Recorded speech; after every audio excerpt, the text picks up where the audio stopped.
अस्सलाम वालेकुम। उम्मीद है आप सब बच्चे खैरियत से होंगे। Welcome to chemistry lecture. आज के लेक्चर में हमने जिस टॉपिक को पढ़ना है वो है जनरल प्रॉपर्टीज़ ऑफ एसिड्स।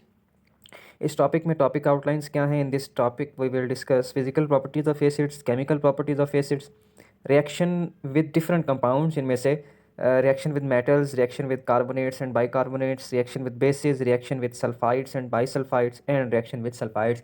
यानी ये बेसिकली रिएक्शंस हैं जो एसिड के रिएक्शंस हैं। एसिड डिफरेंट कंपाउंड्स के साथ रिएक्ट करके जो प्रोडक्ट बनाता है, इसमें हम ये देखेंगे। सो वन बाय वन हम इनको डिस्कस करते हैं। सबसे पहले हैं physical properties of acid. Physical properties of acid हम चैप्टर के स्टार्ट में भी पढ़ चुके हैं, जहां हमने एसिड और बेसिस की कंपैरिजन में दोनों की फिजिकल प्रॉपर्टीज़ को डिस्कस किया था। और मैंने वहां ये बताया था कि physical properties basically those properties which are associated with physical state of matter, physical state of acids, या वो प्रॉपर्टीज़ जिनमें कोई एसिड्स की या किसी भी कंपाउंड की केमिकल आइडेंटिटी में कोई चेंज नहीं आता, कोई केमिकल चेंज नहीं आता। सो हम यहाँ रिवाइज कर लेते हैं। Acids, number one, acids have sour taste, for example unripe citrus fruits और lemon juice. Number two, they turn blue litmus into red. Number three, they are corrosive in concentrated form. Corrosive mean मैंने बताया था कि they are very reactive और violently react करते हैं। Their aqueous solutions conduct electric current या electricity. So जब आप किसी एसिड को वाटर में डिज़ोल्व करते हैं तो एक्वस सॉल्यूशन बन जाती है, तो और वो एक्वस सॉल्यूशन में फ्री आयंस होते हैं, इस वजह से वो इलेक्ट्रिसिटी कंडक्ट करते हैं। सो आगे चलते हैं।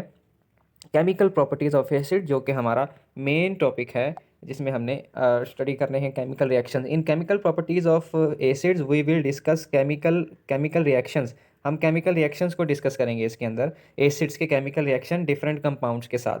सो acids are reactive toward compounds such as, जो कंपाउंड जिन कंपाउंड्स के साथ हमने केमिकल रिएक्शन एसिड्स के पढ़ने हैं वो मेटल्स हैं, कार्बोनेट्स हैं, बाइकार्बोनेट्स हैं, बेसिस हैं, सल्फाइड्स एंड बाइसल्फाइड्स हैं एंड सल्फाइड्स हैं। ये डिफरेंट कंपाउंड्स हैं जिनके साथ हमने एसिड के रिएक्शंस को स्टडी करना है। सो वन बाय वन इसको डिस्कस करते हैं। नंबर वन है रिएक्शन विद मेटल्स। मेटल्स के साथ एसिड का रिएक्शन।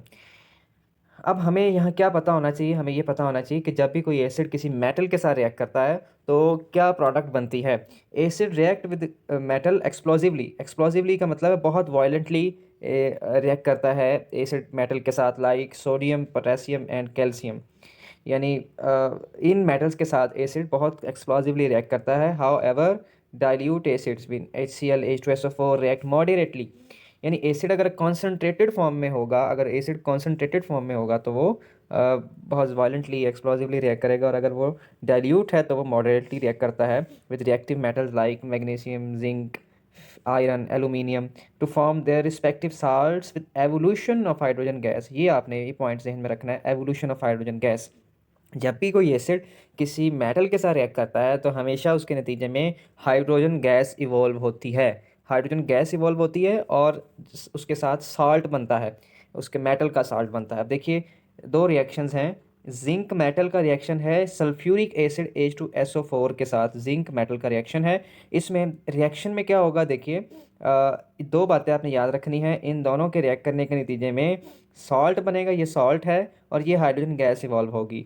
इसमें से ZnSO4 के साथ की तरफ अफिनिटी रखता है, और क्योंकि जिंक मेटल हमेशा इलेक्ट्रोपॉजिटिव होती है, जिंक पे पॉजिटिव चार्ज होगा, जिंक पे +2 चार्ज होता है, और ये SO4 पे -2 चार्ज होता है, तो जिंक की एफिनिटी SO4 की तरफ है, तो ये बनाएगा जिंक सल्फेट ZnSO4, और बाकी रिमेनिंग पार्ट हाइड्रोजन गैस की फॉर्म में। इसी तरीके से 2 एल्यूमिनियम +6 ACl, एल्यूमिनियम भी मेटल है और इसकी एफिनिटी Cl की तरफ होगी, क्योंकि ACl में H पॉजिटिव होता है, Cl नेगेटिव होता है, और एल्यूमिनियम मेटल है, वो इलेक्ट्रोपॉजिटिव है। सो एल्यूमिनियम क्लोराइड बनेगा 2Al Cl3 +3 हाइड्रोजन। ये इक्वेशन बैलेंस है। इसमें एल्यूमिनियम आप रिएक्टेंट साइड पे देख सकते हैं 2 हैं, और प्रोडक्ट साइड पे भी 2 हैं, और इसमें H हाइड्रोजन रिएक्टेंट साइड पे 6 हैं, और इधर 3 को 2 से मल्टीप्लाई करें तो वो 6 हो जाएगा, और Cl6 हैं तो इधर भी 3 × 2 6 आ जाएगा आंसर आपके पास। तो ये होती है बैलेंसिंग ऑफ केमिकल रिएक्शन। ये रिएक्टेंट साइड पे जितने नंबर ऑफ मॉल्स हैं उतने ही प्रोडक्ट साइड पे होने चाहिए।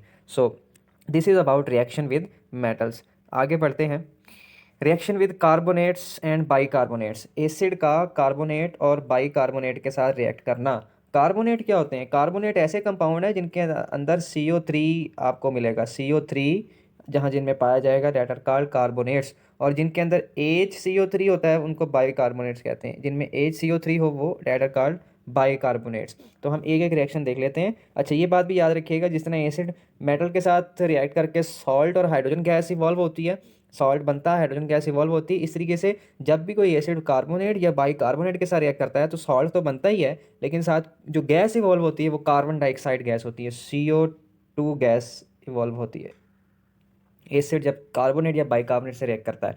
देखिए, जितने भी कंपाउंड्स, 5 कंपाउंड्स हैं जिनमें हमने एसिड के रिएक्शंस देखने हैं, मेटल्स के साथ कार्बोनेट, बाइकार्बोनेट के साथ, बेसिस के साथ, सल्फाइड्स, बाइसल्फाइड्स के साथ, सल्फाइड्स के साथ। तो इसमें ये याद रखिए कि हर कंपाउंड से एसिड रिएक्ट करके साल्ट तो बनाएगा ही, साल्ट लाजमी तौर पे बनेगा।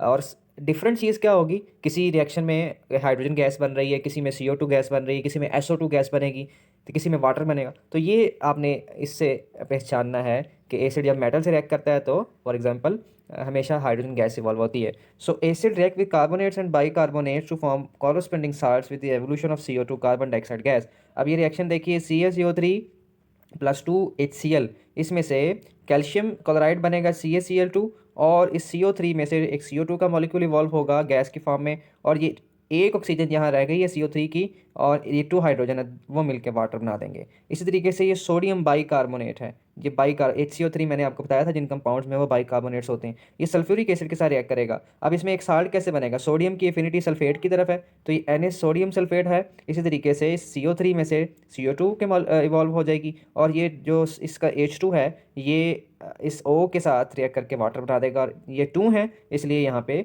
CO2 भी 2 हैं और वाटर भी 2, उसकी मोल रेशो 2 है। तो इस लिहाज से ये बैलेंस्ड केमिकल इक्वेशन है, और ये reaction with carbonates and bicarbonates हैं। आगे चलते हैं। रिएक्शन विद बेसिस, ये बहुत सिंपल रिएक्शन है। जब भी कोई किसी एसिड किसी बेस के साथ रिएक्ट करता है तो नतीजे में सॉल्ट बनता है और वाटर बनता है। इस रिएक्शन को न्यूट्रलाइजेशन रिएक्शन भी कहते हैं, न्यूट्रलाइजेशन रिएक्शन, यानी न्यूट्रल हो जाता है एसिड का इफेक्ट जब उसके साथ बेस ऐड होती है, या बेस का इफेक्ट न्यूट्रल हो जाता है जब उसके साथ एसिड ऐड होता है। यानी अगर आप किसी एसिड के इफेक्ट को न्यूट्रल करना चाहते हैं तो क्या करें, आप उसमें बेस ऐड कर दें। किसी बेस के इफेक्ट को न्यूट्रल करना चाहते हैं तो क्या करें, उसमें एसिड ऐड कर दें। आप बेस के साथ एसिड मिलाएं या एसिड के साथ बेस मिलाएं, बात एक ही है। दोनों सूरतों में रिएक्शन न्यूट्रलाइजेशन रिएक्शन होता है, दोनों सूरतों में सॉल्ट बनता है और वाटर बनता है। ये बहुत कॉमन रिएक्शन है ये वाला। सोडियम हाइड्रोक्साइड में से सोडियम Cl के साथ मिलकर NaCl बना देगा, और OH और H मिलकर वाटर बन जाएंगे। इसी तरीके से कॉपर ऑक्साइड है, वो सल्फ्यूरिक एसिड के साथ रिएक्ट करेगा। कॉपर ऑक्साइड बेस है और सल्फ्यूरिक एसिड एसिड है, नतीजे में कॉपर सल्फेट बनेगा CuSO4। कॉपर की एफिनिटी SO4 के साथ है, इसलिए कॉपर सल्फेट बनेगा, और जो H2 और रिमेनिंग O मिलकर H2O बना देंगे, वाटर बना देंगे। So acid combine with base to form salt and water. आगे चलते हैं। Reaction with sulphides and bisulphides, acid का रिएक्शन सल्फाइड और बाईसल्फाइड्स के साथ। सल्फाइड्स क्या होते हैं और बाईसल्फाइड्स क्या होते हैं? सल्फाइड्स ऐसे कंपाउंड जिनमें SO3 पाया जाता है। SO3, ये मेरा पेन थोड़ा डिस्टर्बेंस कर रहा है। SO3, ऐसे कंपाउंड जिनमें SO3 पाया जाता है, डेट आर कॉल्ड सल्फाइड्स। और ऐसे कंपाउंड जिनमें SO4 पाया जाता है, सॉरी SO3 HSO3 पाया जाता है जिनमें, डेट आर कॉल्ड बाईसल्फाइड्स। SO4 जिनमें होता है वो सल्फेट्स कहलाते हैं। जिन कंपाउंड में SO4 होता है, डेट आर कॉल्ड सल्फेट्स। ये बात आपने याद रखनी है। तो मैंने अभी आपको 3 बातें बताई हैं कि ऐसे कंपाउंड जिनमें SO3 हो वो सल्फाइड्स हैं, जिनमें SO4 हो वो सल्फेट्स हैं, और जिनमें HSO3 हो वो सल्फाइड्स हैं। सो ये आपने याद रखनी है बात। और जिसमें सिंगल S हो वो सल्फाइड है। SO3 sulphides, SO4 sulphates, single S हो जिसमें वो सल्फाइड। सो अभी हम सल्फाइड्स और बाईसल्फाइड्स के रिएक्शन को देखते हैं, एसिड का रिएक्शन सल्फाइड्स एंड बाईसल्फाइड्स के साथ। तो इसमें क्या है, acids react with sulphides and bisulphides to form salt with liberation of sulphur dioxide. इसमें SO2 गैस निकलती है, बनती है। Calcium sulphate react with 2HCl, इसमें से कैल्शियम की एफिनिटी Cl के साथ है, CaCl बन जाएगा। इसमें से SO3 में से SO2 गैस इवॉल्व होगी, जैसे CO3 में से CO2 निकल रही थी, और एक ऑक्सीजन हाइड्रोजन 2 हाइड्रोजन के साथ मिलकर वाटर बन जाएगा। ये एरो बता रहा है, ये जो एरो ऊपर की तरफ है ये बता रहा है कि गैस इवॉल्व हो रही है। सोडियम बाईसल्फाइड है, HCl के साथ रिएक्शन है। सोडियम की एफिनिटी चूँकि Cl के साथ होती है तो NaCl बन जाएगा, और इसमें से SO3 में से SO2 एक आ जाएगी हमारे पास, एक ऑक्सीजन बाकी रह जाएगी, और 2 हाइड्रोजन के साथ मिलकर वो वाटर बन जाएगा। तो this is about reaction with sulphides and bisulphide. इसमें आपने ये ध्यान में रखना है कि जब भी कोई एसिड किसी सल्फाइड या बाईसल्फाइड से रिएक्ट करता है तो कौन सी गैस बनती है, SO2, और साथ वाटर प्रोड्यूस होता है। और लास्ट हमारा रिएक्शन है रिएक्शन विद सल्फाइड्स। सल्फाइड्स मैंने आपको बताया था ऐसे कंपाउंड इनमें सिंगल एस होता है। जैसे ये है ferrous sulphide plus H2SO4 acid के साथ रिएक्ट करेगा। इसमें से जो आयरन है वो सल्फेट की तरफ इन्फिनिटी रखता है, तो ये फेरस सल्फेट बन जाएगा FeSO4। और बाकी H2 इस S के साथ रिएक्ट करके H2S बना देगा। हाइड्रोजन सल्फाइड इसका नाम है, that is gas, hydrogen sulphide. तो जब भी कोई एसिड सल्फाइड्स के साथ रिएक्ट करता है तो नतीजे में साल्ट बनता है और हाइड्रोजन सल्फाइड गैस इवॉल्व होती है। So this is about reactions of acid with different compound. मैं रिवाइज करवा देता हूँ, दोबारा बता देता हूँ। जब कोई एसिड मेटल के साथ रिएक्ट करता है तो हाइड्रोजन गैस इवॉल्व होती है, साल्ट बनता है। जब कोई एसिड कार्बोनेट बाइकार्बोनेट के साथ रिएक्ट करता है, साल्ट बनता है और साथ CO2 गैस इवॉल्व होती है। जब कोई एसिड बेस के साथ रिएक्ट करता है तो उसको न्यूट्रलाइजेशन रिएक्शन कहते हैं, नतीजे में साल्ट बनता है और वाटर बनता है। जब कोई एसिड सल्फाइड्स और बाईसल्फाइड्स के साथ रिएक्ट करता है तो साल्ट बनता है और नतीजे में साथ SO2 गैस बनती है और वाटर बनता है। जब कोई एसिड सल्फाइड्स के साथ रिएक्ट करता है तो साल्ट बनता है और उसके साथ H2S hydrogen sulphide gas evolve होती है। So this is about today's lecture. Thank you so much.